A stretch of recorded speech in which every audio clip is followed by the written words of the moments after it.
Hello, world. Good morning. This is the Founders and Innovators Morning Show. I'm Joia, and today I'm delighted to be here with Rita, who is the founder and CEO of the Genesis Home. And I'm so excited to talk to you because you've really had, I think, a really incredible entrepreneurial journey. Starting off when you were young, a kid, a teenager, it sounds like, and going through a bunch of different companies and then really finding your groove now with the Genesis home. So I'm excited to hear all about this and especially to hear about some important lessons of leadership that I know you've learned along the way. But let's even start out with those really early days. So tell me about some of your first companies and maybe some of the important things that you learned from those early experiences. So, hi everybody. So, my first company it was actually a babysitting company. So, I did that out of junior high school, and it worked really well. I had applications. I did everything that I was supposed to. I started with $20 from my mom's bag, and it kind of grew into like one client. By the time I got to like my sophomore year of high school, it grew to like five. And then over time, people were looking for stuff. So what I did was outsource those clients and got a percentage from those referrals that I sent out. So Mm-hmm. that way, I didn't lose those contacts. A lot of my friends got jobs, and I was still, it sounds really, really weird, but I was still making money. Mm-hmm. So that was a big part for me. Um, I ended up selling it when I graduated to a friend of mine who's doing really well with it. In fact, I think she sold hers to like her client list to care.com. I forgot. Oh wow, nice. So, yeah. So, I'm very happy about the fact that whatever I do has a ripple effect. So, it helps others in the long run as opposed to just myself. Mm-hmm. The next business after that I had was club promotion in college. That I was I'm a nerd, so for me it wasn't I didn't actually step foot in the clubs per se. I mostly hung out with the bouncers, so I was upstairs in the security room. So how I marketed was to other nerds like myself. I sold the tables and I sold the bottles, and that's how I made most of my money. Was at the door and by the bottle. So, and then I would make a little something on the side because I would help the bouncers. So, and I was able to pay for a good chunk of my college through that. Um, I think what I've learned as through those processes is that you have to be in it if you want it to succeed, Mm-hmm. and you can't look at yourself as the boss. I never look at myself that way. I never market myself that way. I never do anything to reflect that. But I do look at myself as like the guidance. I want people to feel comfortable talking to me, knowing they trust me with that information. So I believe in confidentiality to the utmost. So even if it's a friend or a client, I want them to know that how they feel and what they're going through is respected. So That's that's so the first thing. wonderful. Yeah. I'm even curious how you managed to be a college student and have this business as well. I'm sure that's something that a lot of people would struggle with. So, how did you really find that the way to integrate that and make it all I happen?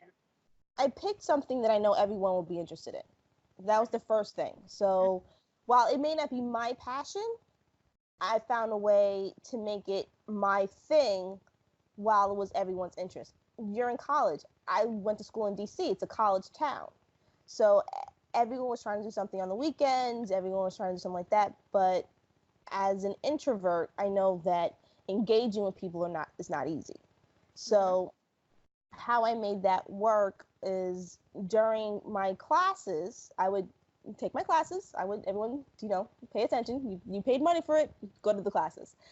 But when I was studying, I actually did double duty. So I had my homework, which I needed for school, obviously, and then the homework I needed to prepare. So I just incorporated into my daily life. Because when you do business, business is not just a job, it's a lifestyle. And I Mm-hmm. think people tend to forget that. When you're an entrepreneur, it's not, oh, it's just you wake up at like 4:30 or 5 o'clock and then you're done at 10. No, it's a lifestyle. And as soon as you embrace that lifestyle, the world changes considerably. So that's how I approached it when I was in college. Was it the dream life? No, it's a lot of hard work and it's a lot of time and energy and sacrifice, but knowing that I was able to contribute not only to myself, but to my family, to help my mom when she needed me, even though she really never really needed me. But, I would take her out to dinner and that was fine for her. Because she's like, I have like a career. I'm trying to raise y'all to get a life. So, but knowing that I can at least take my mom out to dinner and I can like take her to a spa day or something like that made me feel better, knowing that this woman who created me knew that she was appreciated. So if that works out well, then great. If not, it is what it is. And I'm sure she was so happy to see you being so successful and really having figured this out at a very young age. Well, a lot of it was actually due to her. I mean, the kid, my mom has an entrepreneurial spirit herself. So she was a teacher, and the thing that she always taught us in the house is always never limit your potential. So even when I was a kid, I had chores, but I didn't view them as chores. I kind of view them as like little things to do to help the overall corporation of our house. So when I was a kid, my first job was to cook, and then eventually I got promoted to head chef. Head chef, and then eventually I was running the books for the house. So I would handle the finances. I would find a way for her to cut down on her spending. I would have her save. I would do all that stuff. I would take the checks to the bank. So all the stuff I kind of learned in business was actually done at home. It wasn't really taught in school, if that makes any sense whatsoever. So no, I think it makes perfect sense. And I think it's wonderful how I hear you really making this point that it's really about the perspective that you bring to it and these kinds of distinctions that we can make even in our language, how we identify something. If we identify it as a chore, then it's a chore. But right. If we identify it as an opportunity, then maybe we actually are able to take the same basic task of washing dishes or prepping a meal and learning important lessons from it that go beyond just whatever it would be if we called it a chore. I love that. Exactly. So take us to the present day now. Tell us more about the Genesis Home and what you're currently doing.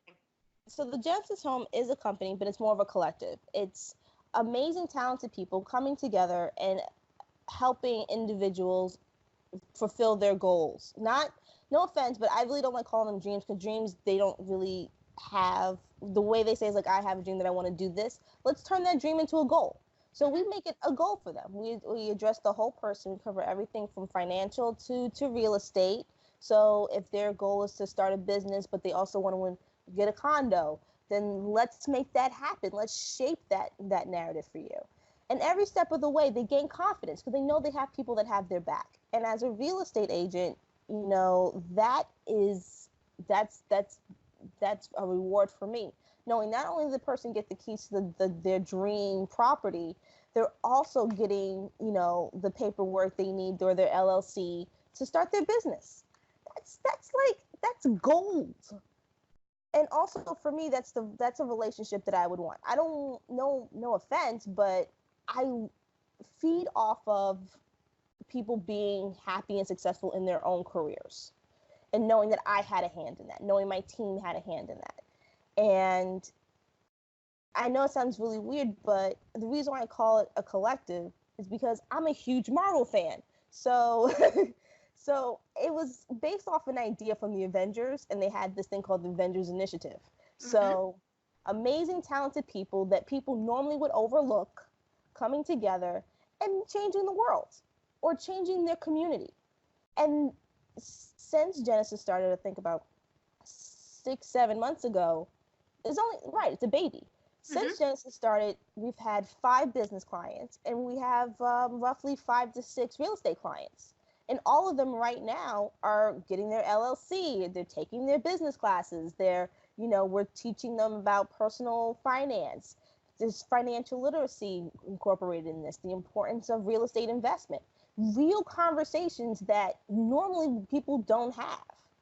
We're giving to them now. And then if a lot of them are families, we incorporate the kids into it. They're like, okay, you want to help mommy? Let's find a jar in the closet and you save your change, because that's what I did growing up. I saved up my money and got myself a boombox. I saved up for the bigger thing and not the immediate. And they learn what that looks like, because over time they build the confidence saying, oh my God, I just put money down for my retirement. I just got something that my kids can move into when they go to college, so I can pay down the mortgage on that when my son goes to CUNY or City College. I'm in New York, so Mm-hmm. City Me too. College. Oh, yay! Okay. Mm-hmm. So when they go to City College, he has a place to stay, and I can rent that out to him or something like that. They're building generational wealth, and that's an awesome thing for a family. So that's the one thing I do love about the Genesis Home, is that how it impacts everybody, including the people that I'm with, because a lot of them are startups. A lot of them are getting out there just like I am. So knowing that we can tag team our resources and knowing that we align with the same passions and interests, which is the community and helping people, it wins. It's a win-win scenario. I love it. And I love how you frame your team as putting together this kind of Marvel team of superheroes. So tell me, if there's one big thing you've learned about leadership now that you've put together this collective for all these superheroes, what's the one big thing that maybe you wish you knew earlier on that you know now? For me, I would say more about the resources, not necessarily about the money. Tell us more about that. I think when you're young, you're always trying to chase a dollar. Mm-hmm.